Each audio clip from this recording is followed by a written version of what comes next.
അതിർത്തിയിലെ ആശ്വാസമാണ് അത്. എല്ലാ കാലത്തേക്കുള്ള ആശ്വാസമെന്ന് പറയാറായിട്ടില്ല. കാരണം സൈനിക തലത്തിലുള്ള ചർച്ച മാത്രമേ നടന്നിട്ടുള്ളൂ. ആ ചർച്ച എന്ന് പറയുന്നത് കൃത്യം 3:35 പാകിസ്ഥാനിൽ നിന്ന് ഇങ്ങോട്ട് വിളിക്കുന്നു, അതിൽ സംസാരിക്കുന്നു, നമ്മൾ അങ്ങോട്ട് സംസാരിക്കുന്നു, അതുമേൽ തീരുമാനമാകുന്നു എന്നാണ് അറിയുന്നത്. ആ വാർത്ത നമ്മൾ അറിയുന്നത് എപ്പോഴാണ്? ഡൊണാൾഡ് ട്രംപിൻ്റെ ട്വീറ്റിലൂടെയാണ്. ഡൊണാൾഡ് ട്രംപ് പറയുന്നത് രാത്രി മുഴുവൻ നീണ്ട ചർച്ചകൾക്കൊടുവിൽ, ഞങ്ങളുടെ മാധ്യസ്ഥ ചർച്ചകൾക്കൊടുവിൽ ഇതാ സമാധാനം വന്നിരിക്കുന്നു, ബുദ്ധിപരമായ തീരുമാനമെടുത്ത 2 രാജ്യങ്ങൾക്കും അഭിനന്ദനങ്ങൾ എന്നാണ് പറഞ്ഞിരിക്കുന്നത്. ഡൊണാൾഡ് ട്രംപ് ആയതുകൊണ്ട് നമുക്ക് വിശ്വസനീയമാണോ, ഇതൊരു വെറും തള്ളു ഭാഷയാണോ നമുക്കറിയില്ല. പലപ്പോഴും ഡൊണാൾഡ് ട്രംപ് അങ്ങനെ വീരവാദം മുഴക്കുന്ന ഒരാളാണ്. പക്ഷേ തൊട്ടു പിന്നാലെ തന്നെ അമേരിക്കൻ വിദേശകാര്യ സെക്രട്ടറിയുടെ പ്രതികരണവും വരുന്നു. ആ പ്രതികരണം എന്ന് പറയുന്നത് നിരന്തരം ആരൊക്കെയായിട്ട് ചർച്ച നടത്തിയെന്നുള്ള കൃത്യമായി പറയുകയാണ്. ഇന്ത്യയുടെ പ്രധാനമന്ത്രി, പാകിസ്ഥാൻ്റെ പ്രധാനമന്ത്രി, അവിടുത്തെ വിദേശകാര്യമന്ത്രി, ഇവിടുത്തെ വിദേശകാര്യ മന്ത്രി, അതോടൊപ്പം അവിടുത്തെ സൈനിക മേധാവി, ഇവിടെ അജിത് ഡോവൽ, ഇവരോടൊക്കെ ആയിട്ട് ചർച്ച നടത്തിയിരിക്കുന്നു. അതിനുശേഷം എടുത്തിരിക്കുന്ന തീരുമാനം എന്നാണ് പറയുന്നത്. നമുക്ക് ഒരു 6 മണിയോടെ അടുത്താണല്ലോ ഈ ഒരു പ്രഖ്യാപനം വിദേശകാര്യ സെക്രട്ടറിയുടെ വരുന്നത്. വിക്രം മിശ്രയുടെ പ്രതികരണം ഒരു 3-4 വരിയിൽ അവസാനിക്കുകയാണ്.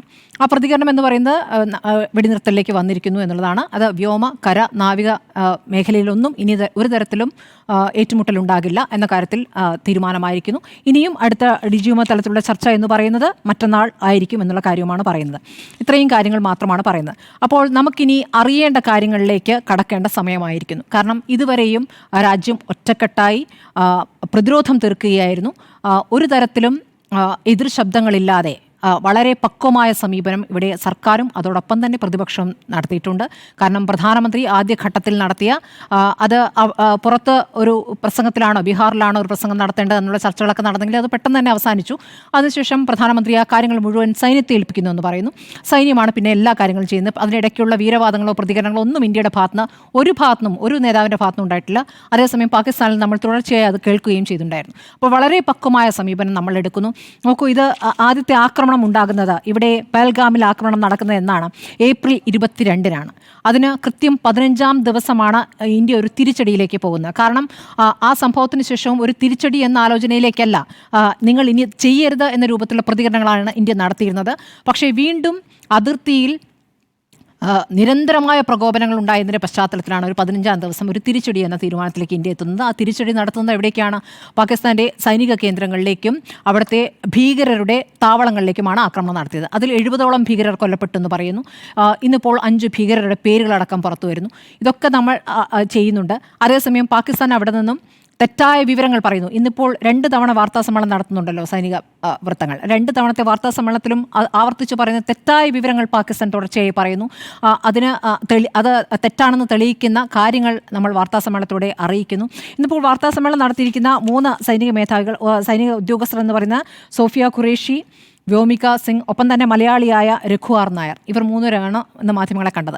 അപ്പോൾ തുടക്കത്തിൽ ഈ വെടിനിർത്തൽ എന്ന തീരുമാനം പറഞ്ഞ ശേഷം എങ്ങനെയൊക്കെയാണ് പാകിസ്ഥാൻ പ്രകോപനം ഉണ്ടാക്കിയത്, പാകിസ്ഥാൻ നമ്മളെ ആക്രമിച്ച് നമ്മുടെ പ്രതിരോധ സംവിധാനങ്ങൾ തകർത്തു എന്ന് പറയുന്നത് തെറ്റാണെന്നുള്ള കാര്യം ഒന്നുകൂടി വിശദീകരിക്കുകയാണ് ചെയ്തിട്ടുള്ളത്.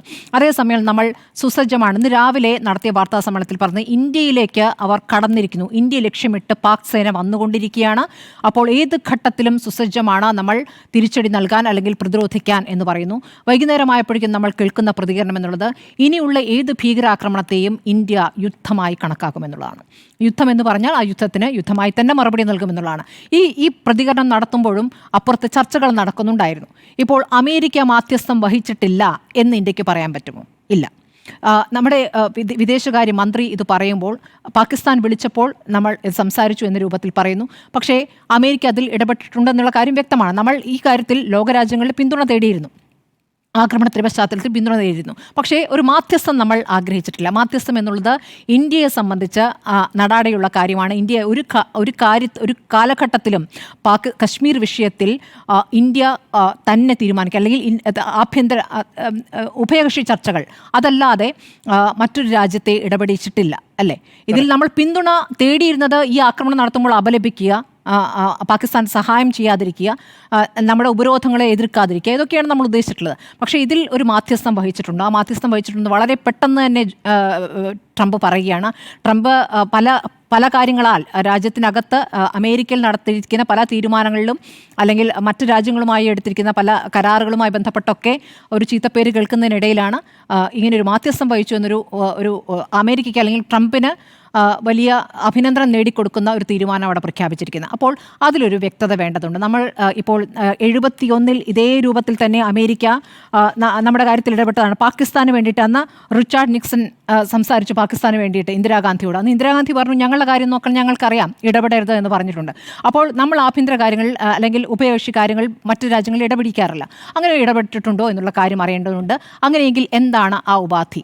അപ്പോൾ പെട്ടെന്ന് വെടിനിർത്തലിലേക്ക് വരുമ്പോൾ എന്ത് കാരണത്താലാണ് വെടിനിർത്തലിന് പാകിസ്ഥാൻ തയ്യാറായിരിക്കുന്നത്? ഇന്ന് പകൽ വരെ നടത്തിയിരിക്കുന്ന ആക്രമണങ്ങൾ അല്ലേ, പലയിടത്തുനിന്നും അവർ എയ്തുവിട്ട ആയുധങ്ങളുടെ അവശിഷ്ടങ്ങൾ കിട്ടുകയാണ്. ദാൽ തടാകത്തിൽ നിന്നടക്കം.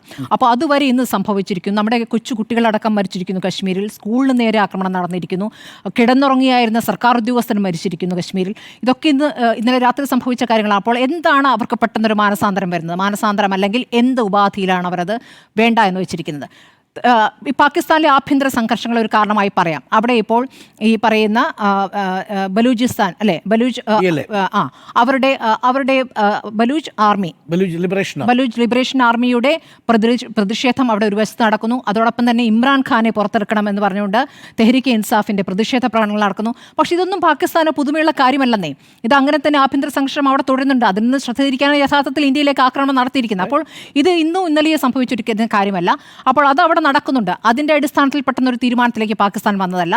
അപ്പോൾ എന്ത് ഉപാധിന്മേലാണ് ആ കാര്യങ്ങൾ നടന്നത്? ഇനിയാണ് നമുക്ക് ആഭ്യന്തരമായി കാര്യങ്ങളിൽ വ്യക്തത വരുത്തേണ്ട സമയം. ഇനി സർക്കാർ ഈ കാര്യത്തിൽ ഇപ്പോൾ കോൺഗ്രസ് ആവശ്യപ്പെട്ടതുപോലെ ഉടൻ തന്നെ ഒരു ചർച്ച പാർലമെന്റ് വിളിച്ചുകൂട്ടുകയോ അല്ലെങ്കിൽ സർവകക്ഷി യോഗം ചേരുകയോ വേണം. ഈ കാര്യങ്ങൾ അറിയിക്കേണ്ടതുണ്ട്. ഏത് ഉപാധിയിൽ മേലാണ്? അതല്ല ഇനി നമ്മുടെ നീക്കം എന്താണ്? ഇപ്പോൾ നമ്മൾ ഒരുപാട് ഉപരോധങ്ങൾ വെച്ചിട്ടുണ്ടല്ലോ. പാകിസ്ഥാൻ ഉപരോധങ്ങളുണ്ട്. വ്യോമപാത നമുക്ക് തടഞ്ഞിരിക്കുന്നു. നമുക്ക് എത്രത്തോളം ബുദ്ധിമുട്ടാണ് വ്യോമപാത തടയുന്നത്?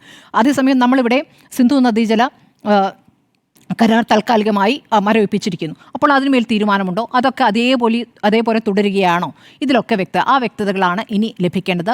12-ാം തീയതി നടക്കാൻ പോകുന്നത് സൈനികതല ചർച്ച മാത്രമാണ്. 2 രാഷ്ട്രങ്ങൾ തമ്മിലുള്ള ചർച്ച എന്ന് അതിന് പറയാൻ പറ്റില്ല.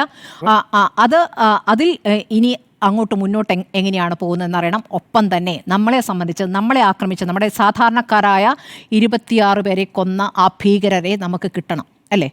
അതിൽ എന്ത് തീരുമാനം പാകിസ്ഥാൻ അറിയിക്കുന്നു? പാകിസ്ഥാൻ്റെ മറുപടി എന്താണെന്ന് നമ്മൾ അറിയേണ്ടതുണ്ട്. അപ്പോൾ ഒരുപാട് കാര്യങ്ങൾ ഇനി നമ്മുടെ രാജ്യത്തെ സർക്കാർ നൽകേണ്ട വ്യക്തതയാണ് ഇനി പ്രധാനപ്പെട്ട കാര്യം. തൽക്കാലം എന്തായാലും ആശ്വാസമാണ്.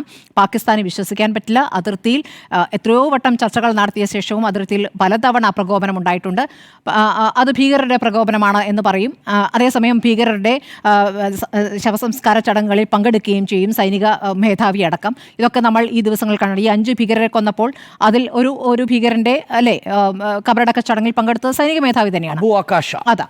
അപ്പോൾ അത്തരം കാര്യങ്ങൾ നമ്മുടെ മുന്നിൽ നിൽക്കുകയാണ്. അതുകൊണ്ട് ഭീകരരും സൈന്യവും പാകിസ്ഥാനിൽ 2 അല്ല 1 എന്ന് വ്യക്തമാകുന്ന ഒരുപാട് ഉദാഹരണങ്ങൾ നമ്മുടെ മുന്നിലുണ്ട്. നമ്മളെ സംബന്ധിച്ച് ഇനി രാജ്യത്തിന് വേണ്ട വ്യക്തത സർക്കാർ വരുത്തുകയാണ് ഏറ്റവും പ്രധാനം.